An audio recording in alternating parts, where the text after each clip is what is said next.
En cómo surge la idea de la izquierda aquí en España, de dónde viene y por qué. Y por qué esas ideas, por qué se cuestionan y por qué no. Pues bueno, como todos sabéis, y para los que no sepan, pues vamos, yo se lo digo, todo empezó con la Revolución Francesa, en 1789, cuando por la primera vez en la historia de la humanidad, que los hombres no se cuestionan el por qué el poder es divino, y por qué todas esas cosas, muchos porqués. Y a partir de ahí estaba el país sumido en una grave crisis, tanto económica, social, pues todo. Y a partir de ahí surge todo. La Revolución Francesa es algo que afectó a toda Europa y por supuesto a todo el mundo, y cómo no. Pues también. Vamos a ver en qué quedó el asunto. Pues vamos a verlo. A ver en qué quedó el asunto María Fombella y su reportaje en qué quedó esto de la izquierda. Vamos a verlo. Cuando se habla de izquierda debemos situarnos en 1789, fecha en la que comienza la Revolución Francesa. Por primera vez en la historia de la humanidad, el ser humano se cuestiona las bases económicas y sociales del antiguo régimen, los derechos de cuna, el trono y el altar. La situación fue radicalizándose y se acusó al rey de colaborar con los enemigos de Francia. Así que fue juzgado, condenado a muerte y guillotinado. Después fundan una república de ciudadanos libres e iguales. Aunque estos dos conceptos son algo en lo que todos están de acuerdo y aceptan a la hora de llevar a la práctica esta ideología basada en la igualdad de todos los seres humanos, la realidad es bien distinta. No es lo mismo para un hombre que posee recursos que para otro que no tiene nada. Y fundan una república, dicen ellos, de ciudadanos libres e iguales. Claro, el problema que hay es que eso es puramente formal, porque a la hora de la verdad pues se ve que la libertad y la igualdad pues no es lo mismo para el que es un hombre rico y que mantiene sus derechos económicos, por así decirlo, que el que tiene que trabajar horas y horas. El eco de la Revolución Francesa resonó y repercutió con gran fuerza en todo el mundo y, por supuesto, también en España. La Constitución de 1812 fue redactada en una asamblea constituyente, que podríamos considerar como el primer parlamento español. Era la primera constitución otorgada en España, que estableció por primera vez la soberanía popular y la división de poderes.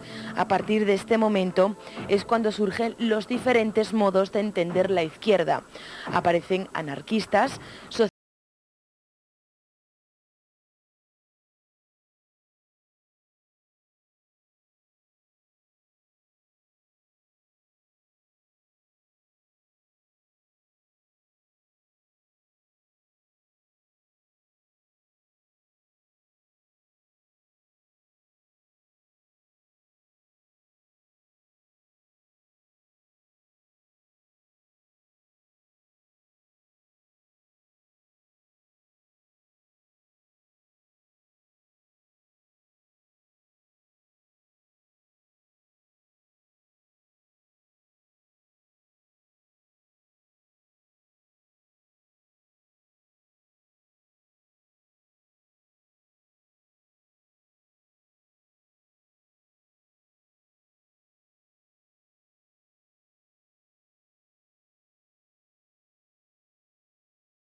Franco pues se inventa de la nada pues, el conflicto, pues, ¿no? Y hay un conflicto detrás. ¿Y la guerra civil qué sucede? Pues principalmente, si vence Franco es por un motivo muy sencillo, es que anarquistas, socialistas, incluso comunistas, pues tenían visiones contrapuestas, y de hecho hay dos guerras civiles dentro de la propia guerra civil. En 1937 los anarquistas son masacrados por los comunistas y en el 39 la Guerra Civil Española acaba con una alianza de republicanos, anarquistas y socialistas contra los comunistas para poder firmar la paz.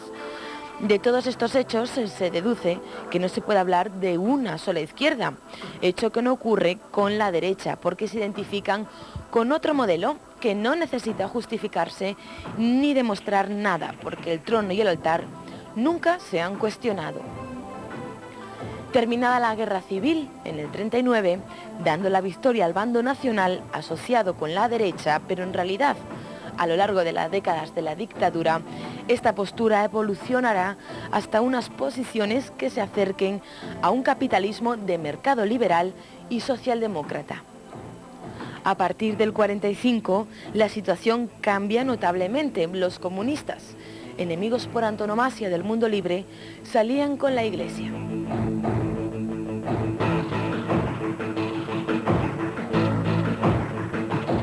Y va a ser determinante la posición que la Iglesia Católica va a comenzar a adoptar en los años 50 en su acercamiento al marxismo.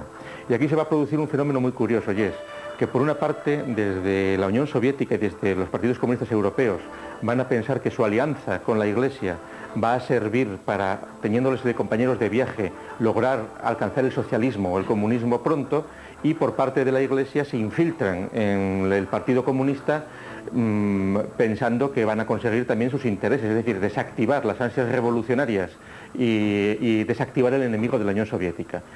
En los años 60 llega un momento en el que había tantos grupos de izquierdas que se llega a sospechar que la CIA está detrás de ellos, pero la institución que realmente estaba detrás era la Iglesia Católica. Siguen las contradicciones internas de los elementos más reaccionarios o menos hábiles. Esto es lo que nos lleva a la situación actual.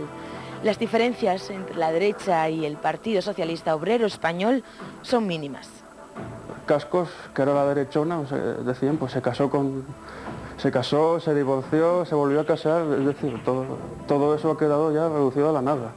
Y el problema es precisamente saber cómo distinguir lo que llaman izquierda de lo que llaman derecha, y hasta qué punto pues lo que llamamos hoy en día izquierda pues no se ha en el fondo acercado a lo que es la derecha, defendiendo pues los regionalismos, defendiendo pues que el agua del Ebro sea solo de los aragoneses y no sea de todos los españoles, defendiendo pues que se pueda segregar un archivo que es un patrimonio público y dárselo pues a otros señores. Y es que ningún grupo político cuestiona ya la democracia o el estado de bienestar. El problema es encontrar un referente que sirva para distinguir las izquierdas de otros grupos, en tanto que podemos decir que la derecha está liquidada porque el antiguo régimen queda reducido a muy poca cosa, como a cuestiones, por ejemplo, de derechos de herencia.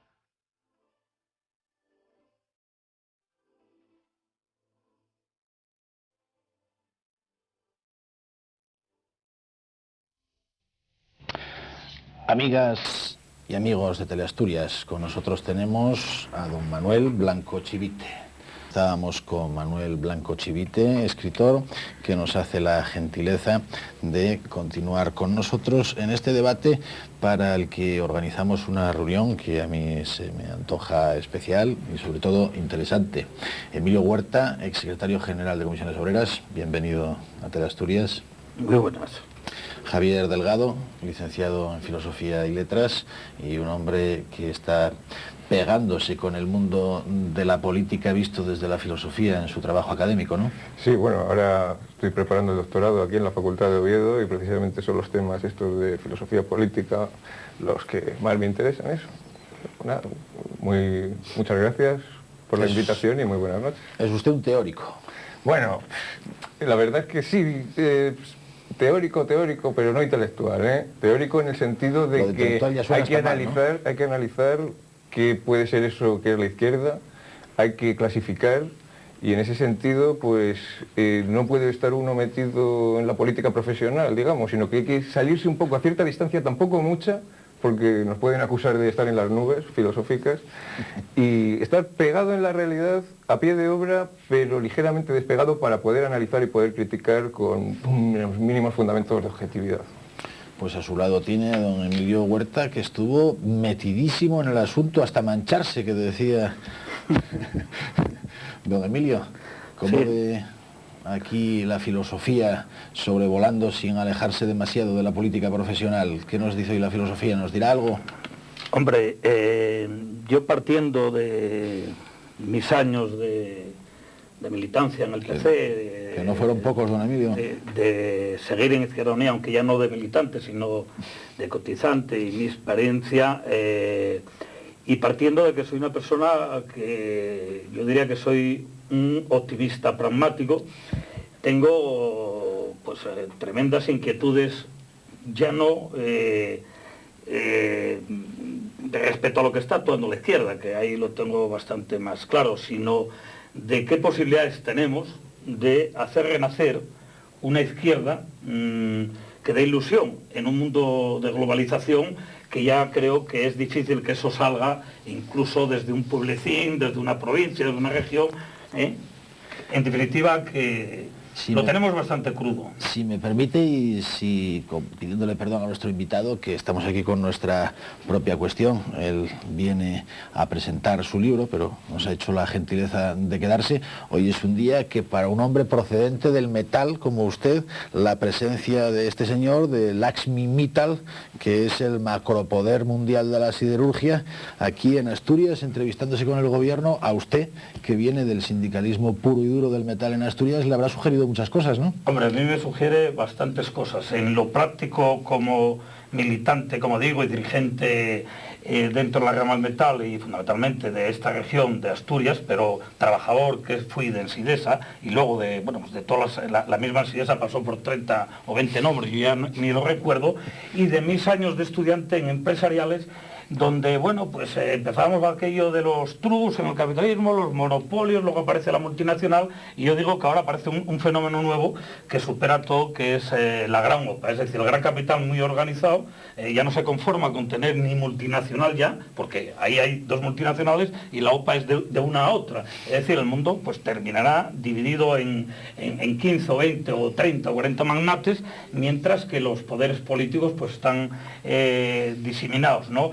Y esto, en definitiva, a mí lo que me da que nos han triturado. Al final, nos han triturado todas las luchas que yo creo que fueron muy justas en aquellos momentos, en unos casos de resistencia, otras para conseguir avances importantes en jornada, en el mejor bienestar de los trabajadores, en el empleo fundamentalmente, porque también fue una batalla de resistencia, en definitiva, con las dichosas reconversiones que ya actuaban, para que ahora, pues, por mucho que haga esa foto con un presidente o no, al final manda el dinero y al final mandan los accionistas que vendan o compran y quedas pues muy desplazado, salvo, y termino, bueno, que si en Francia cunde un ejemplo tipo francés, que yo lo dudo, en el sentido de decir que vamos a manejar otra vez leyes para tratar de que esto no exista, que yo no entiendo la contradicción. Quieres una Europa abierta a los mercados, no sé qué, no sé cuánto, pero luego quieres cerrarte tú mismo en tu frontera, pues no creo mucho en esas cuestiones. Yo creo que estamos en un mundo en estos momentos de vislumbrar difícilmente cómo podemos enfocar, sobre todo para la juventud que viene, que va a tener muchos más problemas que en mi época, lo digo así abiertamente, y para orientarse en algo que dé ilusión, que dé participación y que dé creencia para poder hacerlo. Y el profesionalismo de la política no creo que lo logre. Don Manuel es consciente de que ha llegado a presentar su libro en un día histórico para Asturias, algo como lo que es para nosotros Ensidesa, el metal, la siderurgia, un mundo en el que esta comunidad realmente ha vivido impregnada hasta atrás. Llega usted el día en que está aquí el magnate, periodísticamente, mediáticamente hablando, el magnate de la industria mundial del acero, que se quiere comer, él es la primera a la segunda. ¿Qué le parece? Nos coge a nosotros aquí en primera línea de playa. Bueno, yo creo que lo que hagan o dejen de hacer ellos no creo que es poco influenciable, ¿no? por parte de la ciudadanía, ¿no? Es decir, cuando estos personajes, ¿no?, deciden algo, la ciudadanía sencillamente no tiene nada que hacer, en principio. Otra cosa es decir, digamos, si tiene algo que hacer será por otros caminos, por otros vericuetos, ¿no? Hoy por hoy bastante complicados. Don Javier, Sí, hombre, parece evidente que la situación que nos ha planteado el compañero Densidesa, que usted aquí un caso práctico absolutamente palpable, importante. ¿no? Luego, es clarísimo, la situación actual hay que pintarla así. Después de la caída del muro de Berlín, sobre todo, la izquierda comunista, sobre todo, porque a mí me gustaría empezar, sobre todo, rompiendo esto de la unidad de la izquierda. Este concepto es que se presenta como una unidad, ¿no? La izquierda, se dice, hemos ganado las elecciones la izquierda, yo soy de izquierdas, no sé qué. Se habla siempre en esos términos, y esos términos lo que hacen es precisamente oscurecer lo que significa realmente la izquierda, ¿no? Bueno, se suele contraponer a derecha, ¿no? Sí, a derecha, ¿no? Pero ¿es solamente una izquierda unida la que se opone a la derecha, una izquierda unitaria? Aquí en Asturias se autodenomina plural. No me refiero a la actualidad, Juan, no me refiero a la actualidad, me refiero a que hay a lo largo de la historia, una cosa es la idea de izquierda que tienen las propias izquierdas de sí mismas, y otra cosa es lo que encontramos en realidad, empíricamente, por decirlo así, en la historia y en la vida cotidiana. Y en la vida cotidiana, ¿no? Entonces, lo que nos encontramos en la historia no es la izquierda. Lo que nos encontramos en la historia son diferentes generaciones de izquierda. ¿Qué tienen en común, quizá? ¿Qué pueden tener en común? Su solidaridad con la idea de razón, por ejemplo. La izquierda, se ha dicho antes en el documental previo que se ha puesto a las 9, comienza frente a la derecha con la Revolución Francesa. El documental de María. Frente al trono y al altar, exactamente. Frente al trono y al altar, es la izquierda jacobina. ¿Qué tiene esa izquierda de diferencia con lo antiguo, con el antiguo régimen?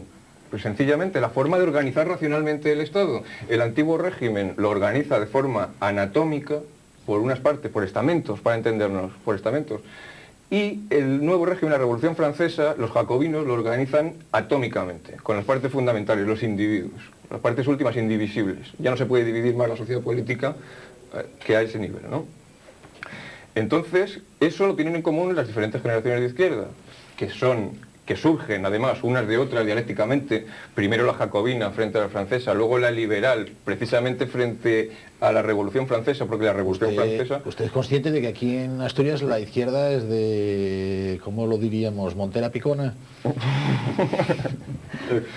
Sí, hombre, aquí la izquierda estuvo realmente, es cierto, marcada, muy marcada, fundamentalmente por el sindicalismo, digamos. El sindicalismo tuvo una incidencia tremenda, que yo creo que por la forma de actuar y de trabajar, tanto en el Partido Socialista como en el Partido Comunista, más posiblemente, y por diferentes motivos, expulsados toda la intelectualidad, el amplio abanico que podía haber siempre de los partidos, quedándose fundamentalmente a dejar aparatos, y por lo tanto quien quedase en el aparato tenía que ser, fuese intelectual o considerado intelectual, o lo que fuese, incluso del movimiento obrero, tenía que estar con el aparato, y estar con el aparato es profesionalizar la política al final, ¿no? Y yo creo que eso trajo y trae problemas, porque efectivamente, algo decías, eso de definir, ¿quién define ahora izquierda-derecha? Porque yo estoy viendo que la izquierda más o menos se está definiendo en función de lo que es la derecha.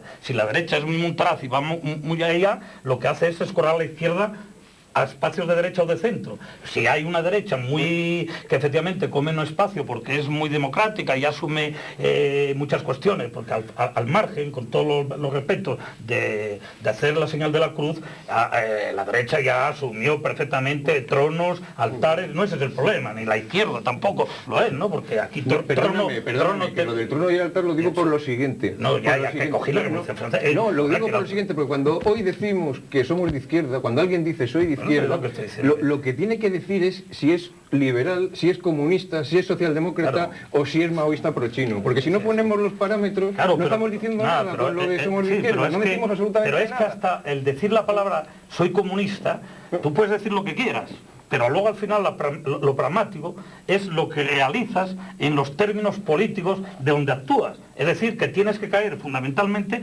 en cómo están actuando los partidos políticos. Claro, si se dejan comer espacio, yo decía algo, a raíz de todo este follón que hay ahora de la corrupción en Marbella, ¿cómo se puede librar tanto el Partido Socialista, que estuvo en el gobierno, como la derecha, que estuvo en el gobierno, dejando 15 años pudrirse algo que es a voces, Y es más, me temo que no lleguen al fondo para nada de lo que hay ahí, porque yo estoy convencido que ahí entra hasta la justicia. Y a niveles altos, esas cosas a esos niveles no puede pasar. Entonces eso, lo pragmático es por donde se ve la derecha y la izquierda. Claro, decir cómo era antiguamente, cuando los manuales míos en el Partido Comunista decíamos la defensa de lo público, pero tú tienes ahora gobiernos donde está tu partido, llámense ya Partido Comunista, Izquierda Unida, con lo que eran comunistas, sí, mezclado. Con eso también hay algo de lío. No, bueno, aparte de lío, y tú te ves ya que estás dentro de una rueda, quizás no tan acusada, pero donde tú ya privatizas cuestiones, servicios de tal. Bueno, pues entonces eso ya es romper, ya es caerte, entonces se te van desalechando las cuestiones. Bueno, socialdemocracia, efectivamente parece que todavía hay un poco la defensa de lo público en lo que es la sanidad, lo que es la enseñanza. Ojo, con boquetes determinados abiertos, que yo no voy a juzgar aquí si en aquellos momentos procedía o no, porque el mismo Partido Socialista en el tema de la enseñanza fue el que abrió la brecha a la concertada. Y las puertas, bueno, y los dejó tranquilos, y luego ahora que no se puede venir porque quieran un poco más de prao, ¿no? En ese sentido, claro, estás abriendo brechas, no va a ser así tan bestial, porque además la socialdemocracia como concepto, en ese sentido, el gran capital lo tiene asumido, ¿no? Sabe que se esfuerzan las cosas por el otro lado, porque estas multinacionales y estas OPAs son una trituradora de empleo. Y la medida que mueve el empleo, digamos, que era el más preparado, el que tenía las mayores conquistas, está echando al mundo cantidad de gente y de trabajadores que son los que van a tener jornadas, lamentablemente, después de luchar por la de 8 horas, yo creo que van a terminar en 10, 11, 12, como están teniendo ahora, o 14 en algunos sectores, y como veíamos ahora aquí en la universidad por lo menos algo leí el otro día, de los mejores gente preparada nuestra, licenciados y demás, los llaman los 1.000 euros, ¿no? Los 1.000 euristas. Y es que yo ya los viví en la empresa. Ingenieros extraordinarios. ¿Cómo es eso de los 1.000 euristas? Sí, que ganan 1.000 euros todos. Con 1.000 euros tú los despachas. Yo vi al lado mío ya los ingenieros llegar en Sidesa, yo hablo, perdón, siempre en Sidesa y Arcelor, ¿no? Bueno, pues ya cambiamos, fuimos CSI, 1.000 cosas. Y 700. Y me va a la mente a lo que fue siempre, para que lo entienda la gente y va a entender a lo mejor con el Sidesa. Yo los vi entrar, claro, les están pagando 150.000 pesetas, las pesetas de antes, chavales con una producción tremenda, que tienen mucho más que la mayoría de los que allí están, eso es una realidad. Y esos, bueno, no les que 8 horas, como se les dice, es 12 o 14, claro, ahora son todavía jóvenes, están en una situación muy ligada, vivir dentro de las familias, el casamiento no es como antes, que lo hacíamos por no sé qué menesteres, muy rápidos todos y demás, eso no apura mucho y por lo tanto, bueno, tienes otra cosa, pero eso está dando eso, y va a dar más. Va a dar más. Ese es el problema. Yo entiendo también, y termino, que una izquierda más seria, una izquierda más homogénea, que está todo muy dividido, y es muy difícil un concepto así más globalizante, lo tiene muy difícil. El enemigo que hay hoy día es tremendo, ¿no? Es tremendo. Y toda la batalla política está en el poder económico y nada más. Punto. Yo creo que la cuestión ideológica está quedando en las universidades como estudio, como nostálgicos algunos, porque, bueno, yo no sé si es que milité en un partido como es el comunista, que fuimos cainitas por arriba y por abajo.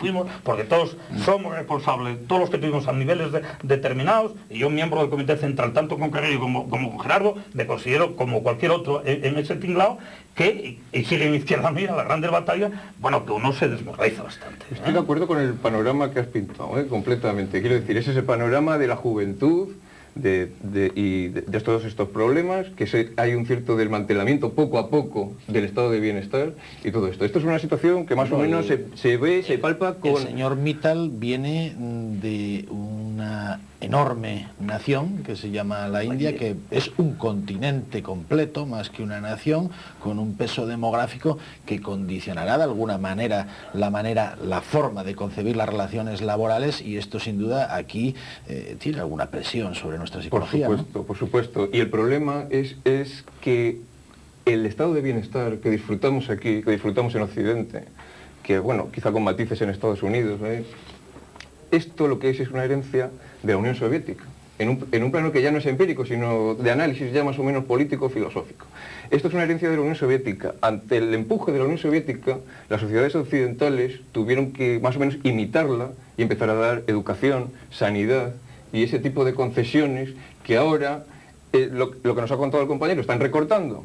¿Y por qué están recortando? Pues porque ya no existe la presión de la Unión Soviética, ya está el camino libre para hacerlo. Ahora, dependerá, ese es uno de los retos actuales del comunismo, quiero decir, el comunismo se ha roto completamente. La quinta generación de la izquierda, dentro de este panorama que pintaba yo al principio de diferentes generaciones de izquierda que están enfrentadas, anarquistas, comunistas, liberales, que están todos a muerte entre ellos, por eso no digo que no hay unidad, que es imposible la unidad ahí. Todos enfrentados a muerte, pues el comunismo de repente ha desaparecido, ha sido borrado. No solo el comunismo internacional, sino precisamente la Unión Soviética, que era el que lo sostenía. Entonces, al caer la Unión Soviética, el comunismo internacional, los partidos comunistas en Europa, se van volviendo cada vez más socialdemócratas por imitación.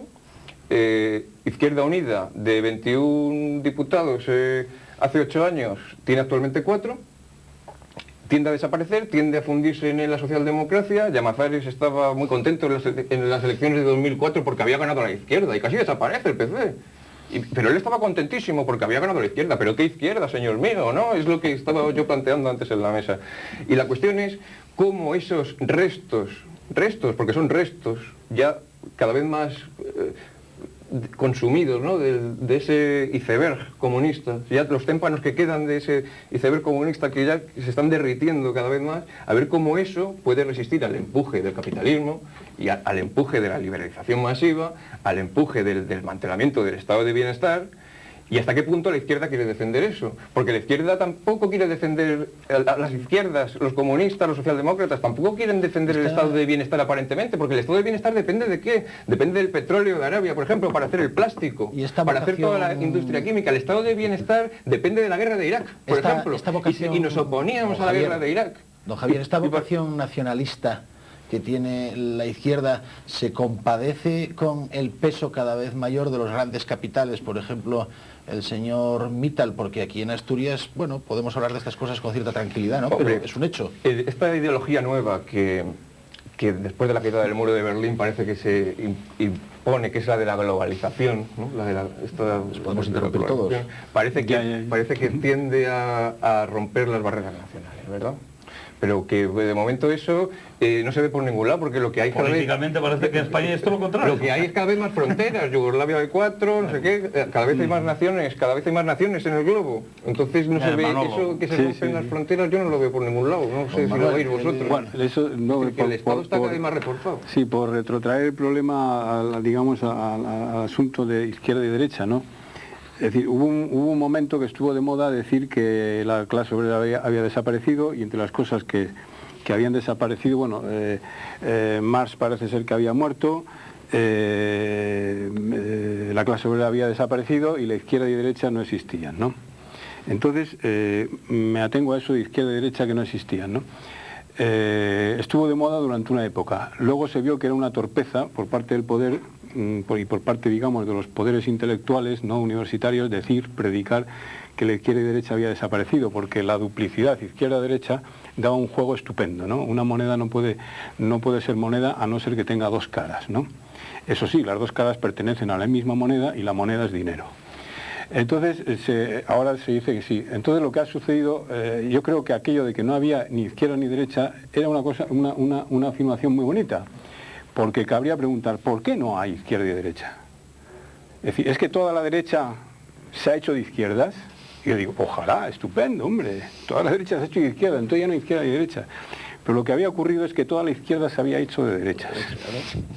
Y entonces, evidentemente, ya no había izquierda ni derechas. Es decir, la observación de los ideólogos del poder no estaba desencaminada, ¿no? Es decir, pero resultó que eso podía, si se popularizaba excesivamente, podía dar malos resultados, porque una moneda no es moneda a no ser que tenga dos caras. Si las dos caras van a una cara, se desequilibra, se crea un vacío de alternativa. Lo que se necesitaba era algo así como un partido único de dos caras, la cara de la izquierda y la cara de la derecha, y que además cumpliese su misión discursiva de ser la cara de la izquierda y la cara de la derecha. Eso es un poco lo que estamos viviendo actualmente. Y el problema, yo creo, el problema de la izquierda es ¿quién es de izquierda? ¿Qué es de izquierda? Una amiga mía me preguntaba, bueno, Manolo, ¿y para ti entonces quién es de izquierda? Y pasamos en aquel momento por unos bloques de viviendas de Fuenlabrada, y le dije, mira, en el número 24 de aquel bloque en el quinto izquierda, hay un tipo que siempre que ha tenido la oportunidad de comportarse como un hijo de puta en su trabajo, con la familia y en su barrio, aunque hubiese ganado más dinero, no lo ha hecho. Ese es de izquierda. Es una definición... Es una definición... Hay un tema, sí. Que hay que definir los parámetros. Yo no sé si claro, si... Te lo dije, bueno, yo no soy por naturaleza para nada pesimista, lo que pasa es que igual me gana el pragmatismo en mi vida, que fui toda la vida en ese sentido, y a lo mejor ahora ya es menos la ilusión que esa cosa. Por ello coincido en muchas cosas. Yo leía el otro día no sé si fue ayer o hoy, todavía en un medio, del entrañable escritor y economista San Pedro, como decía que creía que Europa ya no iba a ser ya líder en absoluto, ni de lo cultural, ni de lo económico, ni de lo político, evidentemente. Y yo creo que es el camino que se está llevando, porque entre otras cuestiones, dentro de la globalización y de los grandes países emergentes, la India o China, con Estados Unidos se van a repartir en todo caso el mundo, y no sé si Japón, pues las migajas por otro lado, y poco no va a quedar, y esas políticas se van a abrir camino, porque nadie se confunda el tema chino en considerar algo comunista. Eso no tiene nada que ver.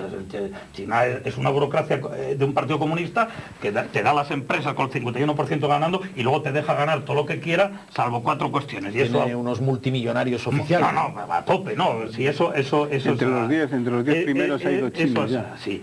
Yo, en el tema de los nacionalismos, yo es verdad que estoy criado en la cultura comunista, que era más internacionalista que otras cosas, ¿no? Y ya me constó cuando se apareció dentro de Izquierda Unida como algo que había que ir más moderno, por una serie de términos, federalismo y demás, sin saber nadie lo que era el federalismo, qué tipo de federalismo, etcétera, etcétera. Nosotros teníamos, claro, alguna cuestión desde el punto de vista sindical, que siempre habíamos luchado por ella. Claro, porque si hay una desmembración del Estado en el sentido de ciertas conquistas que creemos que deben ser igual para todo trabajador, para todo ciudadano, etcétera, etcétera. Llámese, por ejemplo, algo fundamental que era para nosotros, lo de la caja única, para el tema de pensiones, para el tema de seguridad social.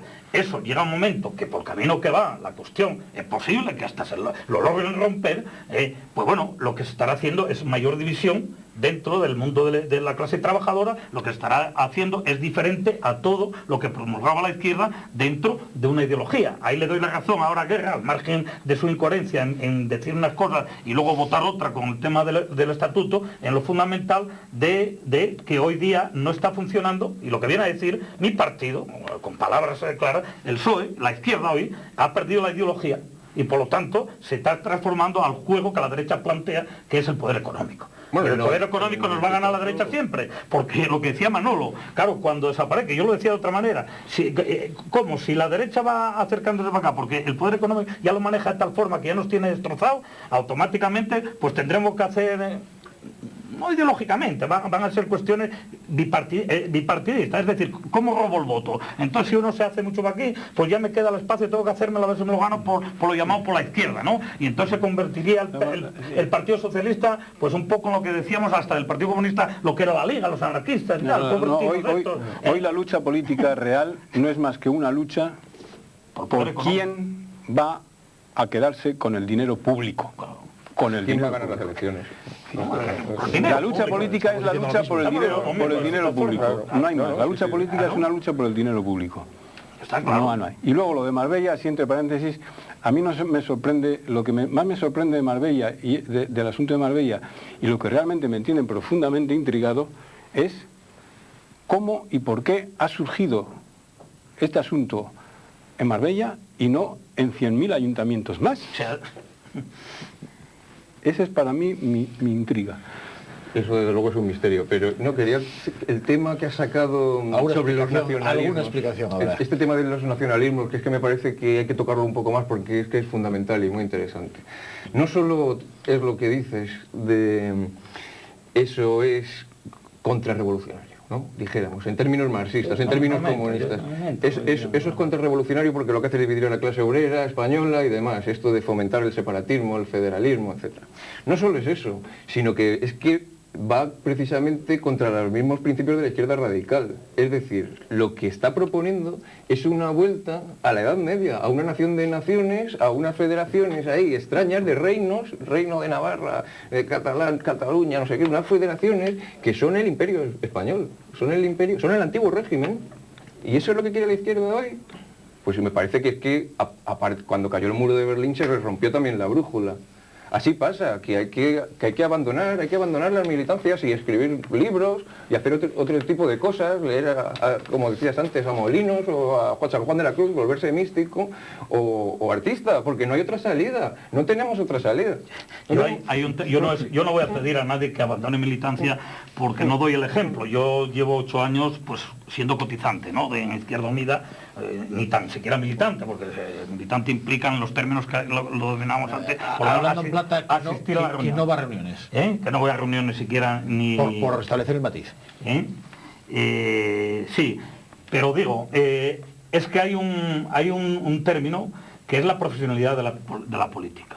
Aquí mismo en Asturias, y en otros sitios supongo que sigue siendo igual. Claro, yo cuando me retraigo y miro hacia atrás, y veo compañeros de mi época todos, en política, en sindicalismo todavía, con 20, 30 años, siendo los mismos prácticamente, sin renovar, eso es muy difícil que vaya a buen puerto en el sentido de sacar optimismo, de sacar otras ideas, etcétera. Mientras los partidos políticos lo digan de boquilla para afuera, lo de listas abiertas sin bloquear para que el pueblo pueda atacar el sistema de los partidos en el tema de los aparatos, no quitar a quien te ponen, que te lo ponen porque te lo ponen, sino tal. Claro, hizo una experiencia el Partido Socialista, le duró lo que le duró, cuando le vio a Felipe González que le salía Borrell en vez de Almunia era, ¿no? O que, sí, de Almunia, dice, ¿qué esto? A ver cómo lo amasamos ahora para quitar esto de las primarias, quitar tal de gente de leche. Aquí la lista la dice el presidente, la nombramos entre 3 por arriba, los hacemos. ¿Y los hacemos quién? Los que tienen que hacer eso. Y en los que tienen que hacer eso se meten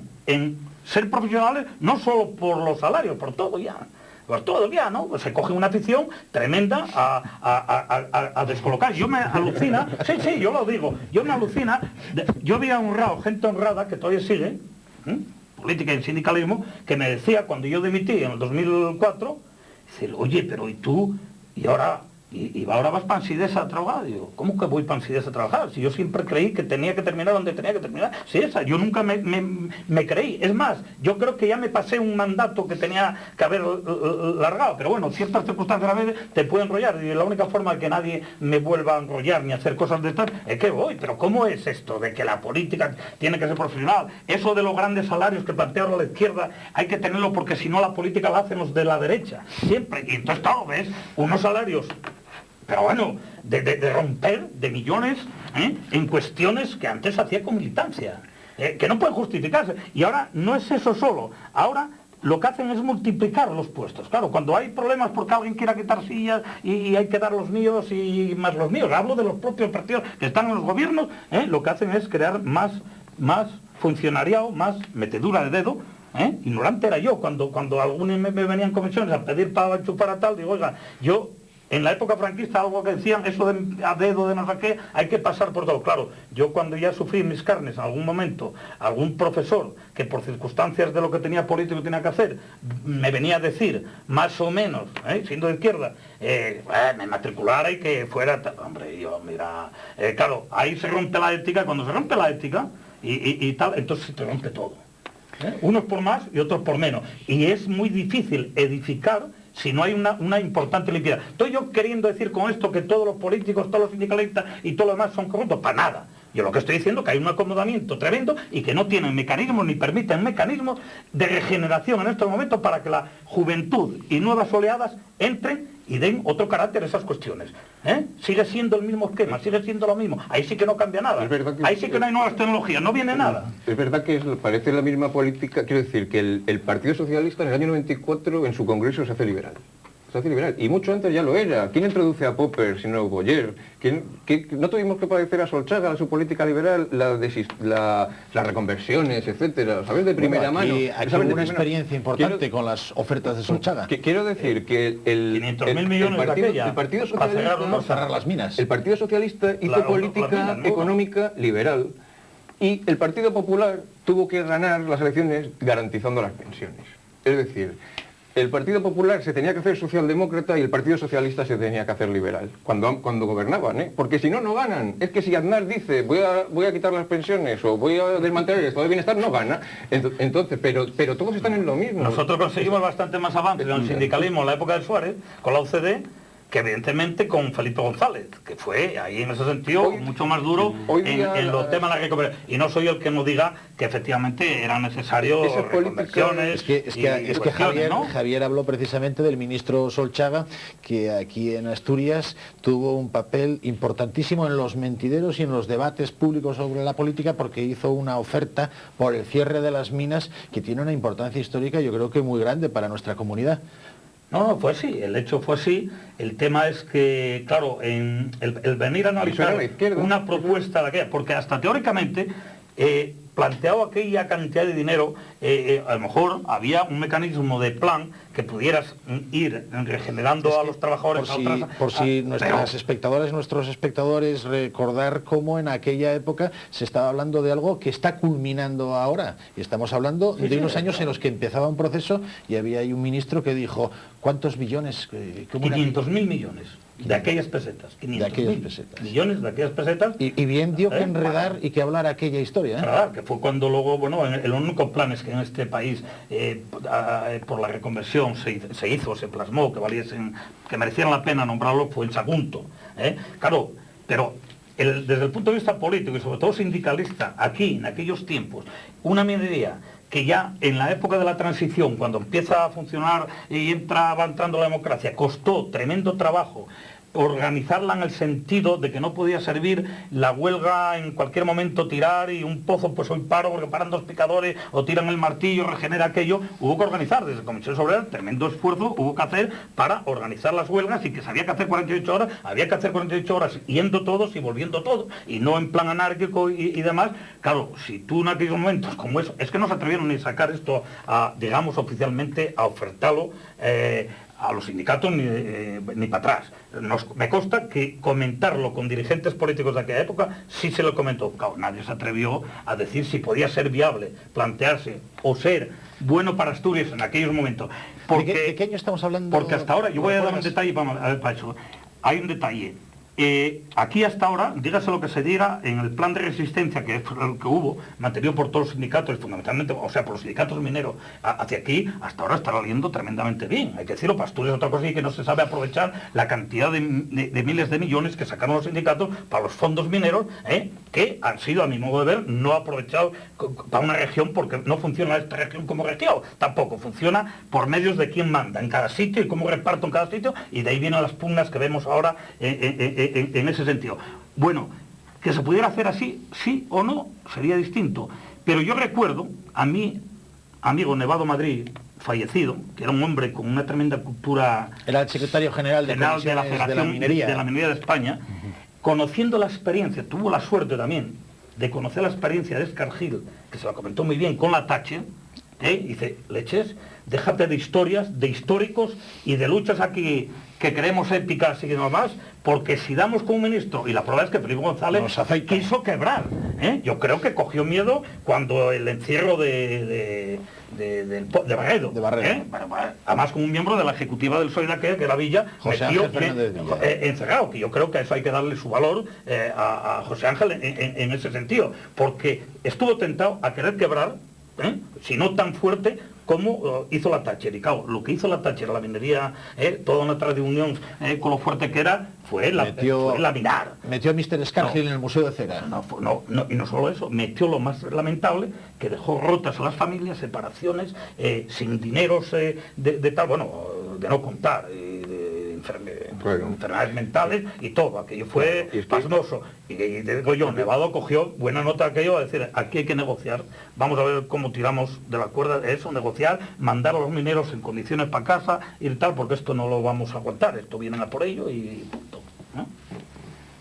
Sí, por eso digo que yo no sé... Se nos acaba el tiempo. Una experiencia muy particular, la de Asturias, sin duda, en la que tampoco podemos aceptar que somos equiparables al resto de España por el enorme peso de nuestro sindicalismo, y aquí tenemos hoy precisamente un histórico del sindicalismo en Asturias. Nosotros nos sentimos un poco diferentes. ¿Usted cómo nos ve en estas cuestiones? Todo el mundo se percibe a sí mismo como diferente, ¿no? Ahí radica una de los aspectos. Yo en ese tema nunca, ¿eh? Cada vez que se convocaba algo a nivel del Estado, yo ¿sabes en quién pensaba? En mis compañeros que tenía al lado, que eran los sindicalistas de Soria, de Cuenca y demás, porque aquí hacer una huelga era muy fácil. En aquellos tiempos, hay que decirlo, en aquellos tiempos era muy fácil. La hacer revolución o huelgas en aquellos o la lucha obrera, me quisiera ver yo en Soria a ver qué hacíamos allí. Bueno, las huelgas... Por eso te digo que yo valoraba más lo otro que lo de... A veces son tan fáciles hacer las huelgas que hay algunas que hasta interesa a la patronal que se hagan. No, es decir, no, yo decía un poco esto de la izquierda. Hoy la izquierda es como una habitación vacía, o casi vacía. Yo creo que si está casi vacía, hay que vaciarla del todo. Y dar un margen, sobre todo hoy, es decir, no se puede regenerar nada. Lo que hay que es que generar, que no es lo mismo. A mi entender, ¿regenerar qué? ¿Qué? Porque la izquierda que ha habido es la que ha terminado así, como está ahora. ¿Regenerarla de nuevo para qué? Para volver al mismo círculo. Decía Ionesco, tomemos un círculo, acariciémoslo y tenemos un círculo vicioso. Entonces podemos estar, en este caso, de repetir el círculo y convertirnos en un círculo vicioso. Yo creo que hoy, cuando muchos jóvenes que están peleando en el movimiento antiglobalización, en muchos movimientos de este tipo, antiguerra y demás, no están muy conscientemente, porque no quieren estar en ningún partido político de estos que habría que regenerar, creo que están en una posición excelente para una tarea muy difícil, pero a mi entender, con un esplendoroso porvenir, y es generar la izquierda que corresponde a nuestra época, a la época actual. Que así sea. Don Manuel Blanco Chivite, escritor, un hombre que vivió la transición desde una izquierda con una dura lucha con el sistema. Ahí está, para la historia, todo lo que ocurrió en nuestro país y en sus diferentes comunidades autónomas, porque la historia de España es la historia de muchos territorios que llevan caminos diferentes y tienen su propia crónica. Muchas gracias, por lo tanto, por su presencia aquí, a don Emilio Huerta, que nos ha traído el testimonio de una historia, y a don Javier Delgado, que desde la filosofía y desde su juventud, vamos a decirlo, en un contexto en el que tiene sentado al lado a un ejemplo para su investigación académica, que yo creo que es lo interesantísimo de este debate, en el que no pretendíamos nada en absoluto, sino aprovechar la presencia de don Manuel para hablar un poco de literatura, que hemos hablado de literatura, y de la idea de izquierdas. Muchas gracias a todos. Hasta una próxima edición de Primera Plana. Ya saben ustedes, desde Teleasturias, sometidos a una OPA hostil. Es una manera de decirlo, pero el sistema es muy poderoso y enfrente tenemos a la radiotelevisión pública del Principado de Asturias, que se lo devora todo, porque hablando de izquierdas, hoy tuvieron en las calles de Oviedo las protestas de los trabajadores de Radiotelevisión Española. De alguna forma los tenemos que considerar nuestros compañeros. Estaría bueno, todos los que nos reclamamos de una manera más directa o menos directa, como es mi caso con el mundo del periodismo, nos tenemos que sentir al lado de ellos. Ahí está un edificio público, una inversión pública, en suelo público, con unos equipamientos, con un montón de trabajadores que de repente se quedan sin sentido, porque en este país se ha decidido hacer un montón de televisiones autonómicas, incluso para este reino de taifas que es ya el Principado de Asturias. Muchas gracias, cada uno que tire por lo que él considere que tiene que tirar. Así es la vida, señores.